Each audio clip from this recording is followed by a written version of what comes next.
Welcome to మన Telugu TV 6 minutes 24 headlines. దేశంలో సంచలనం, భారత ఉపరాష్ట్రపతి రాజీనామా.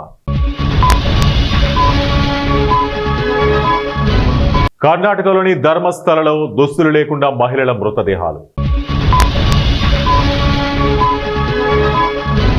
90 టన్నుల బంగారాన్ని మార్కెట్లోకి వదిలిన చైనా, ధరలు డమాల్. ఇక పసిడి ప్రియులకు పండగే పండుగ.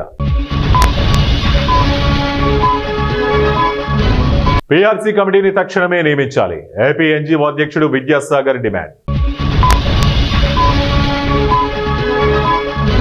నంద్యాల కేంద్రంగా నకిలీ సర్టిఫికెట్లు, దేశవ్యాప్తంగా సరఫరా, 4 నిందితుల అరెస్ట్. బైక్ను ఢీకొన్న కారు, డ్యాంలో పడ్డ యువకుడు. నేనెప్పుడు రికార్డుల కోసం ప్రయత్నం చేయలేదు, పవన్ కళ్యాణ్. వెన్నుపోటు స్కామ్లకు సూత్రధారి చంద్రబాబు, మాజీ మంత్రి గుడివాడ అమర్నాథ్.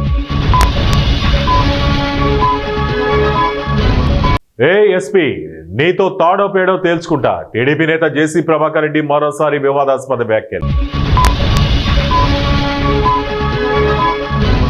దేనికైనా రెడీ, ఎన్ని కేసులైనా పెట్టుకోండి, అంబటి రజని. ప్రజల దృష్టి మళ్లించేందుకే అక్రమ కేసు, వైఎస్ జగన్. కూటమి అరాచకాలు సహించాం, ఆర్కే రోజా. కేంద్రం ప్రతిపక్షం గొంతు నొక్కేస్తోంది, రాహుల్ గాంధీ. బెంగాల్ అస్తిత్వాన్ని దెబ్బతీసేందుకు కుట్ర, బెంగాల్ ముఖ్యమంత్రి మమతా బెనర్జీ ఆరోపణలు. స్థానిక సమరానికి సన్నద్ధం కండి, శ్రేణులకు కేటీఆర్ ఆదేశాలు.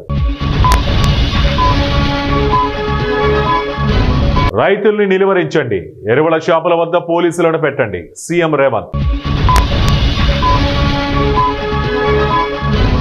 కుల వృత్తులను నాశనం చేయాలని చూస్తున్న కాంగ్రెస్ ప్రభుత్వం, మాజీ మంత్రి వి శ్రీనివాస్ గౌడ్.